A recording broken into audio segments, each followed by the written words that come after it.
Hi, and welcome to the Good Health Podcast. I'm your host, Nicole Good, a registered nutritional therapy practitioner and functional medicine practitioner. Join me as we explore thyroid, brain, and fatigue conditions with positivity. From Hashimoto's to multiple sclerosis, chronic fatigue to adrenal dysfunction, I've got you covered. With expert advice and tips to help you take action now and inspiring real patient stories from successful individuals who refuse to let their health hold them back. Start your journey to good health today. And don't forget to come and join the conversation on Instagram at good_health. That's GOODE. Or visit my website at nicolegoodhealth.com to find out more. Today, I'm welcoming Karen Devine onto the Good Health Podcast. Karen has been in practice for 24 years. She's a registered nutritionist with BAN and CNHC and a colonic hydrotherapist, functional medicine practitioner, and naturopath. Her work is focused on detoxification and in particular supporting eliminations, which is vital for any detox protocol. Today, we're going to be discussing detoxification and the lymphatic system and how that can have a huge impact on our health. Let's jump straight into the conversation. Welcome, Karen, to the Good Health Podcast. It's lovely to have you here today. Thank you. Thank you for inviting me. I'm really looking forward to this. Really looking forward to it. Yeah, so today we're digging into that sort of the detoxification and lymphatic system, and like we've just been talking a moment ago before we hit record, and about how it's connected around the body. So we're going to cover that as well. But I always think it's nice to start with your sort of journey, your story, how you got into the work that you're doing today.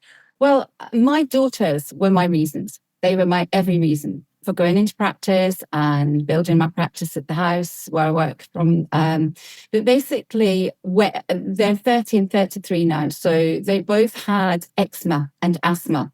And way back, Nicole, it was so difficult to get information. I had to go to one of those things called a library, the local library. There's no Google to just kind of find instant information. So basically they had eczema and asthma, and I started to correlate milk with a flare up of their eczema and sugar. When I spoke to my GP, because I was doing the right things, my health visitors, oh, no, not at all. But anyway, I decided to go down that rabbit hole. I went to the library, I picked up as many books as I could, and then I started to see some changes in them. I then took them to a homeopath, and I then just started a subscription to a magazine. And in the back of that were information on how to train as a nutritionist. And there was different homeopathic trainings. But I first of all went down the rabbit hole of nutrition. And at the time, the main schools were ION, Institute of Optimal Nutrition, Plaskett College. Plaskett College doesn't exist anymore, but I went down that route because it was steeped in biochemistry, but also it had deep roots rooted to naturopathy. And that's what really was my sort of spur to do it, really. Yeah, so that's what I did. And of course, everything was sent a check, and then you get sent your first module, and it was literally snail mail. You sent your marking off by, the mail, and 3 or 4 weeks later, you'd get your mark. And that's how I did it. And within all that, there was lots of other modalities, naturopathic modalities. And so I'm still steeped in that naturopathy. It never leaves me, despite looking at functional medicine, doing functional medicine tests. I go back to the roots. I can't help it. It's just it's where I live, really. Yeah. I think everybody's story is really fascinating, because it's like, for a lot of people, for me, it's your own health journey. And then I was talking to Anthony Haynes yesterday. He said his is from a sort of more of a performance, a sports aspect, which is a different way of getting into this sort of thing. And then for you, it was like that, the children and the loved ones, and and that. And there is usually a story around why we end up in this business. Yeah, there is, and sometimes it is normally a personal story, isn't it?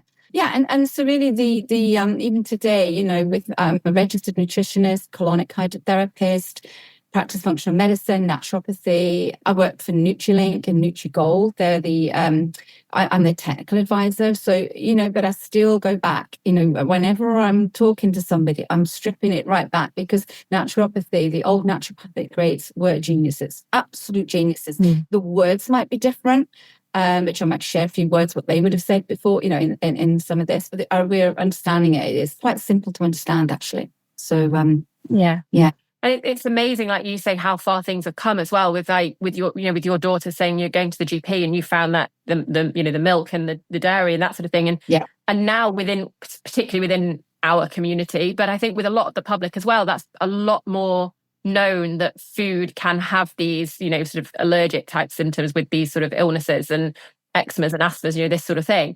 And it's amazing, really. That's quite a shift, really, in a relatively short space of time. It is becoming a lot more known and a lot more common. And I think people are reaching out more for this sort of support now, aren't they? Yeah, because there was only things like breast milk or soy milk. Now you can go to a supermarket cafe and they've got alternative milks, not always all that great, but certainly they're there. And people don't look at you like you're kind of somebody, I don't know, some wacky hillbilly that's come somewhere. Now, what are you talking about? It's mainstream, so it's quite good. Yeah, it's quite good. So 25 years ago, I went into practice then, 25 years. So it's a long time, and it has evolved very, very, very quickly. So what led you, because you sort of work a lot in this lymphatic, and I think you mentioned do sort of colonics and things like that, and you detoxification. So what led you down that pathway of sort of specialism? Because basically we don't do enough with cleansing and elimination. We focus on detoxification, which is teeing us up. It's moving toxins, it's changing them, but it's not always eliminating them. And one example of that I wanted to share, Nicole, is because it actually happened a few years ago. Even though I understood it, and I've always worked with eliminations first. If somebody isn't draining properly, if somebody's getting symptoms, I look, well, why is that? It's because they're not eliminating them. So what happened was it really sealed it all for me. And it was literally only maybe 5 years ago when I had a lady come in for a colonic. She'd been before, and she was on one of her own detoxes. She's done it every year. And it was a juice fast. And she knows how to cope with it. She does it very well. And she came in on a Sunday to have a colonic. And of course, there was waste in the tube, in the colonic tube. The waste was coming through because she'd been eating, obviously. Then she went on a merry way and she booked in for Friday evening, so 5 days later, to have another colonic. And she came in with headaches and bloating. She was feeling bloated, feeling headachy, and just very tired. And her words were, it's got to be working, it's just detox. Well, my words were, no, you're not eliminating. That is too much. You've gone too far with detoxification. You've brought everything, you've magnetized it up with all the foods that are very alkaline rich, but you've not removed it. Now, I did that colonic, and I like to describe colonic sitting in front of a railway. When the barriers come down, you're in the road, kind of the railway crossing, and you have to sit and wait. And you see the slow moving car go on. It's coming on, and it never ends. Or you get the fast train, there it goes. And sometimes I'll say that to my clients. We do have a little giggle about little things, oh, that's a fast train. But this was what cargo. I have never seen so much waste removed from the colon, the bowel, which is about 5 to 6 feet long, stored within our abdomen. So it's not as long as you are tall. And she was absolutely like, what? I haven't eaten. Well, it was still some solid foods in there, which probably would have been in there from the weekend prior. But also there's a lot of lymph tissue in the bowel. There's a lot of lymph drainage in the bowel. She was moving toxins into the bowel, ready to go out, but she wasn't. The door wasn't open for them. So when she left, her headache had gone, her bloating had disappeared, all the gases had gone. And that's one of the things that she said, well, I'll never do that again. I'll always come, or at least do some water enemas at home. And that is what's really important. And that really sealed it for me, because she was doing too much and not putting the brakes on. That's why she was getting the detox reactions. And I always like to say that to people. You don't, just because you don't want to be covered in spots. You don't want to have the splitting headache and the joint pains. You need to be more intelligent. The body's saying, whoa, I haven't got enough vitality yet. Open up the channels and let this waste out. Then the next layer can come. So we have to be brakes on, brakes off, brakes on, brakes off. And that was, for me, phenomenal. Yeah, it's fascinating how interconnected it all is as well. Yeah. So for those listening who are, if we sort of just jump back to sort of some of the basics, for those listening who are not sure what we're talking about when we're talking about the lymphatic system and detoxification and that sort of difference, can you just sort of explain a little bit, just sort of briefly about the systems that we're talking about here? Yeah, well, the systems, I like to call them, I used to run a lot of detox retreats, and I like to call them the two rivers. You've got the blood, and alongside the blood system, you've got the lymph. So the blood's taking the nutrients to the cells, and the lymphatic system is picking up the waste. It does a lot more than pick up the waste, but there's lots of lymph tissue in the body. There's lymph nodes. Think about in the neck, when you've got a cold or a flu, you'll get swollen lymph nodes. Children will cry out with a tummy ache. They often say, my tummy hurts, but they haven't got diarrhea. They may have a virus, and the body's at work. The lymph is clearing this poisons from the lymph in the lymph nodes, and they swell in the abdomen. But we've got lymph vessels and lymph tissue. And lymph capillaries, and those lymph capillaries, so you've got the vessels that go into tiny capillaries, because they have to go into tiny spaces in between the cells, and they go into the interstitial fluid, and that is where the body, the toxins, it gets drained, and it will pick up things like cellular wastes from the cells. It will pick up unused proteins. It picks up minerals that haven't been used. And it's also, so it's a filtering system. It's a sewage system, a filtering system, but it also is very important for our immune system, because it produces in the lymph nodes, you've got your lymphocytes, your T and B lymphocytes that are working really hard. They will be fighting something. That's why you get the swelling, because they're trying to filter what toxins are. It has to drain. The lymph has to move, and it moves in a one direction. It's unidirectional, meaning that there's little valves in these vessels. They've got little valves open and close every few seconds, because it's trying to stop. It doesn't want anything going backwards. Yeah. And when we're congested, so take the bowel, for instance. The bowel has an awful lot of lymph. And when somebody is not eliminating their bowel waste fully, or in this case, this lady was absolutely backed up, so she had all the symptoms, the lymph can't drain through that medium. And so you're going to get the symptoms. Mm-hmm. So a lot of the lymph will drain into the left and right subclavian veins, and it drains into the vena cava and into the cardiovascular system. The other importance about the lymph is it will also absorb fats from the lacteals in our small intestine. So it carries fats, because some fats are too big to go into the bloodstream.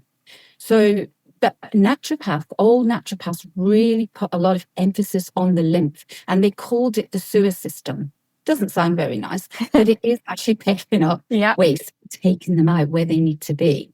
So we have to have good drainage, and we can do things. There's lots of things we can do to work that lymph, which are totally free. One of them is breathing. Yeah, deep breaths, diaphragmatic breaths. And, when we're sitting in the car, or, when we're picking up our mobile phone, how many times do you pick up your mobile phone? Probably quite a lot. Check the phone. Think about diaphragmatic breathing, some really deep breaths, because it propels that lymph and gets it moving. I love that idea of the habit stacking as well. Like you've just mentioned, every time you pick up your phone or something that you do all the time, it's a really great thing to attach a new habit to, so that you then remember to do that as well, because you won't forget to pick your phone up. It's natural. No, we all do it. So just tying a new habit into something that, like you just mentioned, that's something I use with clients all the time, is that habit stacking thing. If it's, doing something every time you brush your teeth, or something that you're just not going to forget to do, I think that's a really good way of remembering to do that. It's just simple things. And, that you've got to think about the funnel system as well. So you've got your cells, you've got your interstitial fluid, you've got your lymph, you've got all the organs of elimination, and incredibly important, you've got your colon. That is so important, because everything backs up. Everything will back up. And, where there's stasis, where it's not flowing very well, you're going to get calcification, so things are going to get stiffer. You're going to become more toxic. And the body tries to protect itself, so it'll put fluid around it. We feel bloated. And it's not always about, oh, I'm bloated, it must be something I'm eating. But actually, are we bloated because we are not flowing? The flow is not there. That's always something to remember. Do you see, you mentioned the immune system with the lymphatic system there. Do you see this as, I guess, a sort of a root cause, like something within immune health conditions? So a lot of my listeners will have autoimmune diseases and things like that. Is it something that you see a lot in those clients where there are immune health issues? Do you find lymphatic drainage really important in those people particularly, or do you think it's equally important for everybody? equally for everybody, definitely for everybody. But what's really interesting, how the old naturopaths, everything from the symptom in the body is the body's way of removing or trying to remove morbidity. Now, we call that toxicity. Way back, the wording was morbidity. And it sounds a bit horrible. Morbid matter. Toxicity maybe sounds a little bit better. Yeah, toxicity is kind of like, it's a little bit more gentle because we are surrounded by toxins, aren't we? So the body is constantly trying to eliminate. And this is where conventional medicine and naturopathy, they will kind of go on different paths here, because we're not denying, we're in agreement with conventional medicine that our body is built to detoxify. The fact that we're living and breathing with all the byproducts that we produce and what's going on outside, what we bring in, we are absolutely all able to detoxify. However, the amount and type of toxins that are coming in, and today we have got lower vitality than we've ever had. So we're maybe not coming in with a full deck of strength and fortitude of the organs, which is so important for seeing, one sort of a chemical cocktail may not affect that Mrs. B because she's got more fortitude and strength, or Mrs. C over here, actually, she is falling down with every cold and flu and getting joint pains because she hasn't got the strength and fortitude of the organs and the vitality of those organs. And so we would see that everything is an expression of that. So whatever symptoms are going on is often an expression of what's not being eliminated from the body fully. And that's another thing that I speak of a lot to my clients. When they want to do detoxing, you've got to check out what is their vitality, what is the organs of the elimination doing, what's the liver like. There's no good pushing a sleepy organ in the corner if it can't get rid of the amount of toxicity that we have. And unfortunately, we're far more estrogenic today than we've ever been. We've got all the DDT, the persistent organic pesticides, the dioxins and things that are in our environment that were not there many decades ago. Yeah, and all our food wrapped in plastic all the time, and they used to eat it straight out of the field. It was that farm to fork, yes, wasn't it? And absolutely, and they didn't have as much meat in the diet. We look, and that's another thing. With naturopaths, eating lots of meat was not something conducive to vitality. Not saying don't eat meat. That is not what I'm saying. Don't become vegan and veggies. It's just that when you're detoxing or trying to give the body some vitality, we need to lighten the load. And first of all, open up the channels, get that bowel moving. And enemas are really good.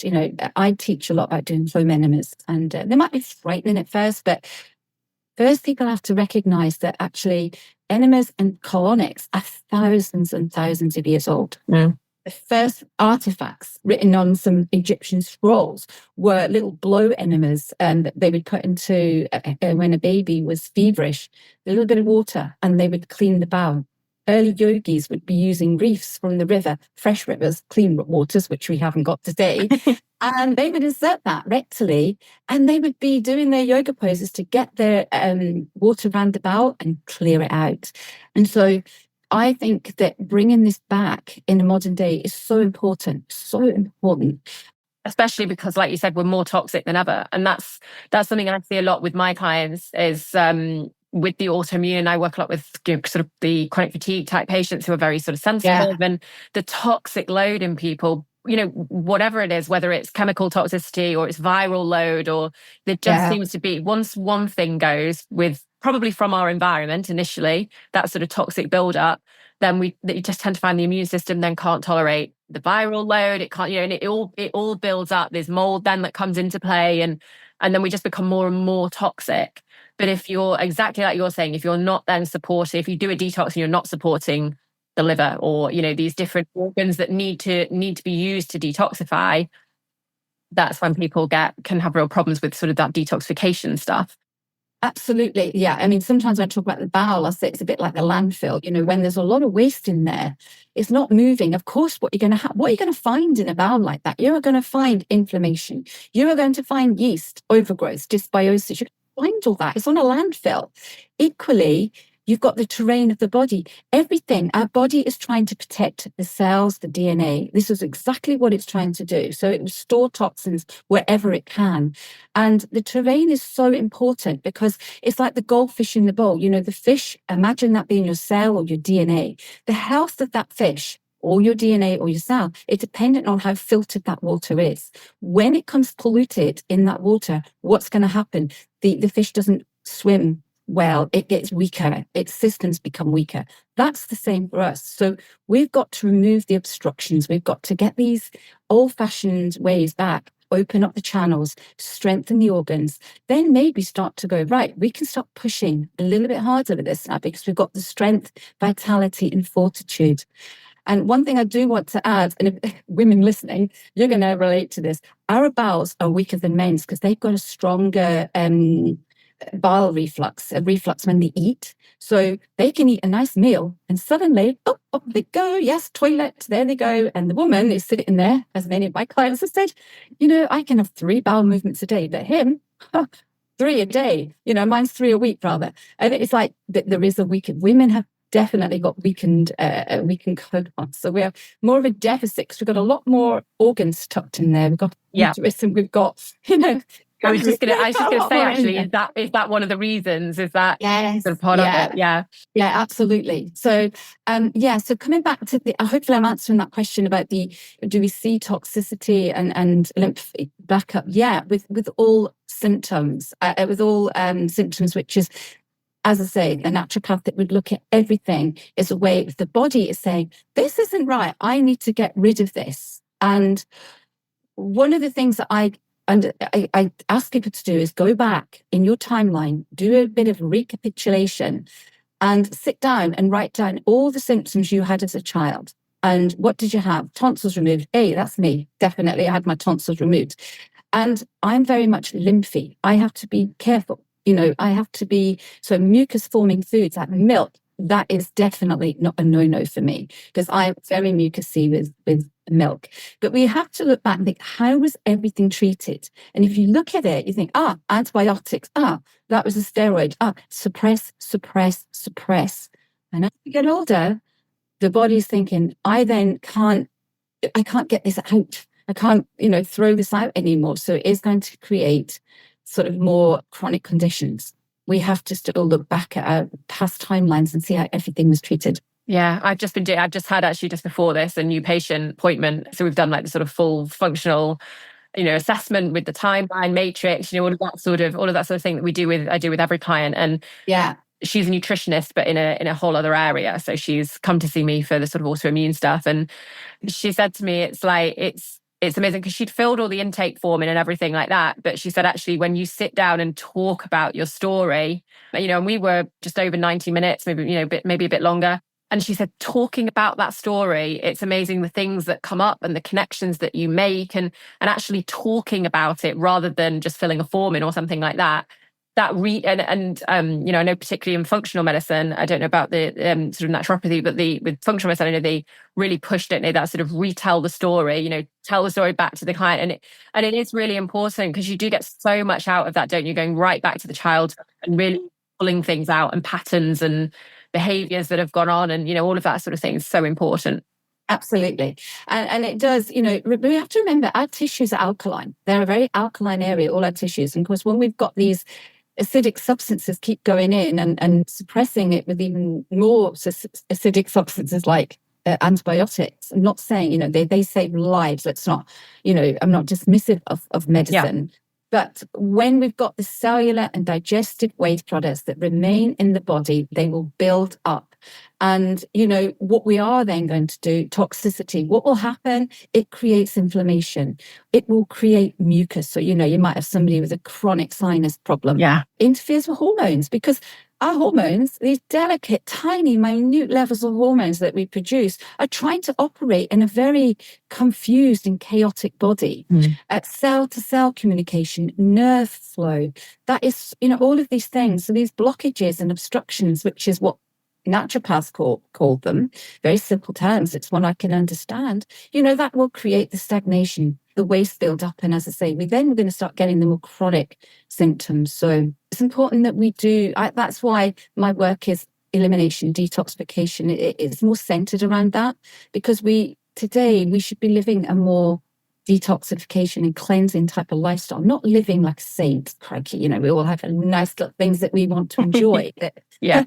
Just understanding it. And if we haven't got our bowels moving, let's get them moving. If our bowels are weak, if we're not eliminating, having 1 or 2 bowel movements a day, let's make some changes on that. Let's get the foods out of the way. Is it gluten?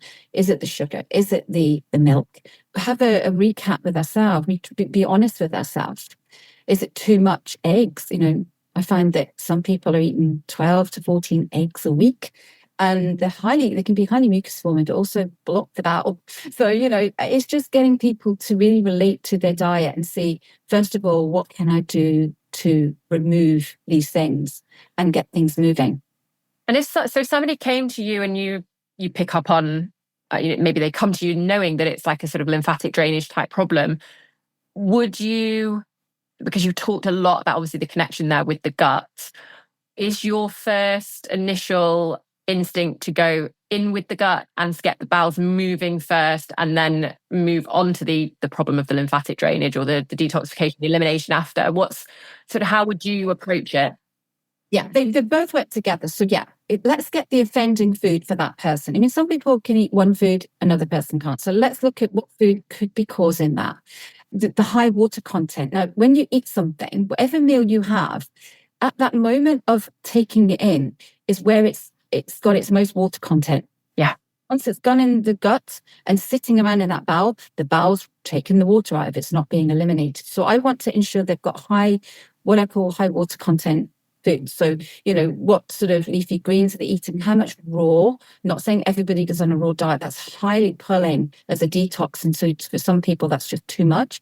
But maybe getting them on a juice, a green juice in the morning before they eat solid food.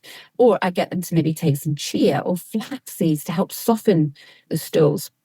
So hydration, get away from foods that are hydration robbers. They're not bringing hydration in. So too much cooked food, too many cooked grains, those kind of things. And, getting away from your toast and jam in the morning, that kind of thing needs to be gone.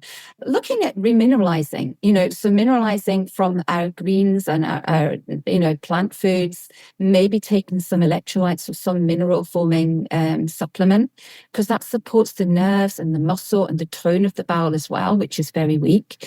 Bitters, herbal bitters, and they can all support the bile. But then when it comes to the lymph system, simple things like breathing, sweating. If somebody can't exercise because they're not able to, sweating is important. So even if it's a hot bath, that can help. Skin brushing, those things can help get that lymph moving.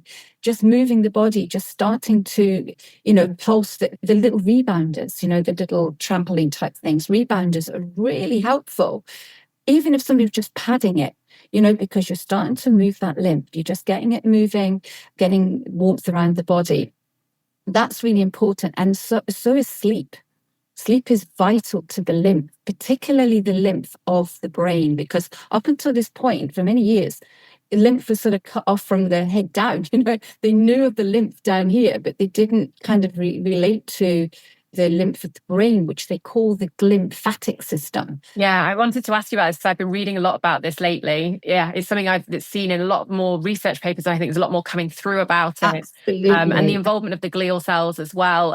Yes. I mean, I'm fascinated. I did neuroscience at university, so I'm fascinated by anything brain related anyway. but you'll understand that. And it's all to do with the diffusion of the cerebral fluid and the interstitial fluid that drains the toxins, particularly the aggregates of the protein aggregates, amyloid B. Amyloid B or beta amyloid is a protein that are related when they aggregate, have been implicated in Alzheimer's disease. So it's really important. And what's the crucial thing, the crucial point of this is the lymphatic system. And so too is the rest of the body, is so dependent on our circadian rhythm. So when we sleep, that is when the lymphatic system expands, and then the toxins or the removal of toxins can be diffused and transported out. So also the body will give up many, many toxins at night. There's a lot within the ground substance of the body, the extracellular matrix, if you want to call it that, or the connective tissue. They are given up at night. So if somebody isn't sleeping, if they're not getting good sleep, they will be in the morning, they'll feel toxic. It's a typical muzzy head, sluggish at getting going, brain fog. We've had all that, maybe in 1 or 2 nights of missed sleep. We always, oh God, I just feel yuck. And that's because those toxins are still swimming around. So sleep is so important. And this is the other thing. When we talk about vitality, it's not just from the food, it's a host of other things, sunlight, and getting as much daylight, particularly through these winter months. The circadian rhythm is vital for our toxin levels, toxicity, and lymph system. And so getting up as soon as you can and getting outside, even if it's for 5 minutes in this dull, mind you, it's lovely and sunny here today. But even on a dull day, you're going to get the light waves coming through. You can't see them, but your body registers them. Yeah. The melatonin will switch off and the serotonin starts to peak, and so does the cortisol, and it gets you into some regulation. Then through the day, getting as much daylight as you possibly can. So even if it's indoors and there's, try and get a window open, because your light waves will come through. You don't see them, but the light waves come through and they affect our hormonal system. Yeah. And then at night, equally, we want to start getting as much away from the blue light, because we talk about blue light a lot, really, and getting into some really good sleep, because after about 2 to 3 hours, when we're in our sleep, more melatonin goes into the bloodstream. And that is the large antioxidant, and that helps with clearance of toxins as well. So this circadian rhythm is so, so, so important for all the systems, for every system, and particularly the sleep for the lymphatic system is number one priority. So, and oftentimes, the sleep is disrupted because of our own bad habits, staying up too late, we're on the computer, we're on our phones, these are habits that but the other things that I wanted to touch on, because the other lymph interferences, which are really important. So scars can affect the lymph because it's been cut, the way it's healed, it will affect fascia. The fascia, for anybody that doesn't know, fascia is what holds everything up, your bones, your heart, it's all connected to fascia, which they thought was just this white filmy stuff, and that actually is a very active, it's a network of, it's like an organ, really. It's a bit like the chicken, when you tear a bit of that white stuff over a chicken breast and you see it, that's fascia. Yeah. Fascia, because a lot of the lymph little vessels are embedded in the fascia. So when you've got fascia tension, i.e. tense muscles, tight muscles, emotions under stress, cranial sacral tension, all of that can affect the fascia. And I find it fascinating that that's where a lot of the meridians are. If you know about the acupuncture points, when they put an acupuncture needle and it's talking to the fascia, I find it really fascinating. Yeah, I didn't know that about scars, actually. That's really interesting. Yeah, scars. So think about, I've got one. Yay, I'm very proud of my C-section. It's, so I've got one down that area. And so scars can have an impact on the fascia as well. So massage, myofascial release. You can work with the MLD, lymphatic drainage. These are other things that you could use to help move that lymph, because some of the symptoms that your lymph may not be working. Yes, you've got your lymph nodes up and mucus, but you've also got difficulty losing weight because you're holding water. You've got a bit of brain fog, bloating and constipation. I always think the lymph will be in it because it's all backing up. Sinus congestions, hormonal imbalances, puffiness, a lot of puffiness, especially under the eyes. That can be a big sign. Lots of skin congestion. So there's lots of symptoms that can lead to a body-wide or system-wide toxicity. That's what we see. We're even seeing it in the very young, because they're coming in with very weak systems. They've got the dark circles. And do you think that's happening a lot with everything now? It's like everything is moving younger, isn't it? Even like even with some of like the autoimmune diseases that I work with, that normally it would be sort of, maybe like late 30s, early 40s is kind of peak time when you would start to see people developing them. It seems to be getting younger and younger all the time. And I'm sure that's to do with toxicity of our lives from all the different types of toxins that we're in contact with. But just and our lifestyle as well. I think, like you're saying, the sleep and the way we are more, desk work and computer work than we were, moving backwards. Most people probably worked outdoors or manual work or, that sort of. They didn't need the gym, did they? And my granny, I grew up in Dundee, and my granny Devine was constantly cleaning the steps. She had a mangle. I mean, who would need a gym when you're putting, all the sheets through a mangle, for goodness sake, It's like a gym. It was a more naturally active lifestyle, wasn't it? So all those lifestyle things as well. But it does seem to be getting younger and younger with any of this stuff. Absolutely. And do you find with those lymph symptoms that you mentioned there, like the puffiness and things like that, are they things that you see in people that can kind of come and go? Or would it be there? Because it's quite a fluctuating system, isn't it? It's one of those that they wouldn't necessarily have it every single day, but it might be something that comes and goes and sort of fluctuates. Yeah, it would fluctuate. And it also depends on what they've been eating, the screen times. I do see the dark circles under younger eyes and age related. You could see them. There's degeneration. There's an unnatural degeneration happening going on with our young. And they're getting the symptoms like you just said. They're getting symptoms that were maybe seen in the older generation. So we're weakening as a species, and we have to do something. We've got to open up all the drainage pathways first. We've got to get the obstructions out the way, build the vitality, and of course remove those offending things fortunately, things like the beauty products and the deodorants and everything that they're putting on their skin. The skin's porous, we put things on there, it's going to absorb.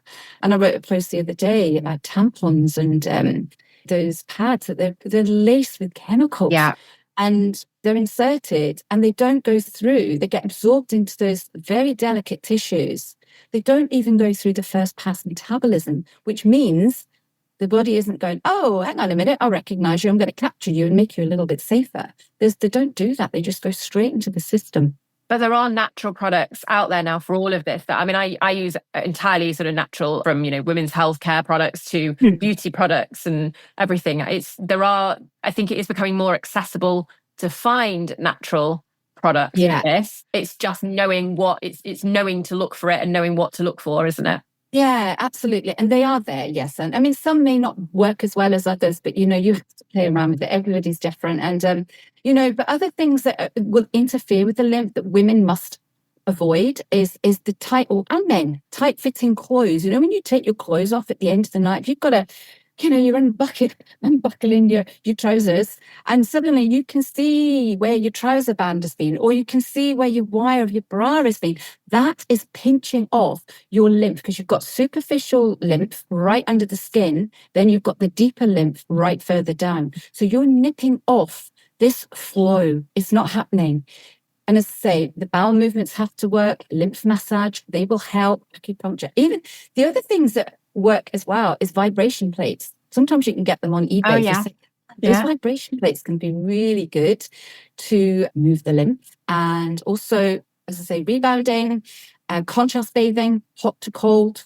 And if you do, I don't know if you do it. Do you do your cold dipping? Do you go into cold? No. No, I hate cold water. I do the cold at the end of the shower, and that's about as far as I manage to get with it. But yeah. And making sure when you're doing the cold or if you do the cold dipping, you're going into up to where your neck is, because just under where the clavicle is, you've got a lot of brown tissue there, and, that is activated. So the contrast bathing can do it as well. So it's not all about taking loads of supplements. However, when your bowels are not working, you may need to support that. Let's say the deep breathing and hydration, all of that, because when the fascia becomes too tight, it can be often due to cellular dehydration. So making sure that water you're drinking is either minerally rich, and that's why green juices or juices per se can be really good, because you've got all the alkaline minerals in there, and it's in what they call the structured form of water. So all of that can really all help. And what about filtered water as well? If you're talking just general water, general water. What would you recommend? Is it filtered? I mean, we have a cooker at home, so it's all filtered water coming through that, and it is amazing. You can taste the difference, and once you've got used to it, going back to just drinking out of a tap's really, really difficult. Yeah, absolutely. And you can put things in there that can actually mineralize it even more. So you can put your fill it up with your lemons and your limes or orange cucumbers or whatever. But it's, but if anybody's listening and they do detox and hail the detox is successful because they've been broken out in spots and joint pains and it's all working and I'm tired. No, it's just working too fast. You've got to intelligently, body's saying, whoa, I can't keep up. So eliminating. So enemas, home enemas can be really, really good. So NutriGold, as they do some lovely enema kits. There's lots of supporting things like aloe vera. If people need that can go into the enema. But just plain, simple filtered water can be really effective. You might need maybe I'll do an enema talk one day with you. But it's that's my favorite topic, and I just get too animated with it. But you may need a few fills of an enema, or if you have a good gravity colonic hydrotherapist near you, then that would be great. If somebody wants to, not everybody wants to, and I get it. They're a bit freaked out by things like that. It's very personal. Yeah, it is, but I think it's important that people know the options that are out there, and and are aware of these things. So if somebody's listening to this and thinking, this sounds like me, or I have those symptoms, is that sort of thing they think might be something going on, or it's just something for optimizing health maybe that they want to look at. How would you sort of advise them to get started? What would be maybe your top sort of 3 tips or 5 tips that you would sort of say this is sort of the first things to kind of do to start on that journey of looking into this area of health? Okay, I would say the simple things that we can do is as much good light as possible. A circadian rhythm is crucial. Mm-hmm. Sleep is crucial because you can be doing all the best things in the world and not sleeping. That is going to have a backup effect, and that's going to affect you. I like a green juice. I like to get people to have green juices, not full of fruits, maybe a little bit of fruit to sweeten, but, cucumbers, celery. If they haven't got a green juice, then maybe a green smoothie. Mm-hmm. We've got to get something started. The other thing I would say is hydration. That is so important. Yeah. So important. And it's one that we tend to forget about or think about it last. And the other is moving the body. The only way the lymph can get around that body is by pumping action of our muscles. So however that lands for some people, some people may not be that active because of injury or inability, even just getting on a rebounder and just walking on it. Or maybe a vibration plate, or lifting the legs up if you're sitting down. If you're not able to do much rather than sit in a chair, you can start to do some exercise that get things moving. There's the hot baths, as I was saying, you can do the Epsom salt baths. I don't know if I mentioned Epsom salt. That's very good as well. Yeah. Sauna, if you can get to a sauna. But sweating is so important. And they're all really simple things for people to implement, aren't they? They're things people could literally walk away today and go and implement into day-to-day life. And absolutely. And I get all my clients stand outside in the morning. I mean, hey, I go out with a cup of tea. The dog goes out for her little business in the morning. I stand outside and it's like, a bit chilly today, but hey, I'm here. You don't have to look at the sky. You just allow the light waves to hit the eye, to hit the back of the eye to say, right, okay, we need to now put the day hormones in. We need more serotonin. And all of these things can help to regulate your body, because whatever's happening in your body, and I know we can get frustrated when we're sick or feel ill, the body is only trying to regulate itself. Yeah. That's all it's trying to do. It just needs some simple things to help it on its way. And the bowels are important. So if you're only having 1 or 2 bowel movements a week, which is common, that is priority before you do anything else. Yeah. Karen, thank you so much for joining me today. It's been really interesting to know about. It's not a topic that we've talked about before on the podcast, so it's a new one for people, and I think it's a really, really important one as well. So I hope that lots of people have taken a lot away from this. We're going to put all your links below the episode so that people can find you if they want to find more information, because I know you write blog posts and things like that. So there's lots of information on your website people can find. So we'll put all those links below the episode, but really appreciate your time today, because it's been a really interesting conversation to have. Lovely. Thank you, Nicole. Thank you, everybody, for listening. Speak soon. I hope you enjoyed this episode of the Good Health Podcast. Do share the episode with anyone who you think it may benefit or who may enjoy it, and help me spread the word by rating the episode or leaving a review. If you want more, you can find other episodes in the series on your podcast app, or sign up to my free newsletter. Not only will you get information on new episodes launching, where we cover lots of health topics, with the Ask Nicole section where you can send in your questions, my favorite recipes, my favorite products, tips and tricks to help you on the road to good health, and much more. You can sign up free of charge at nicolegoodhealth.com/newsletter, also linked below. I hope you have a lovely week. Don't forget to hit subscribe, and I'll see you next time.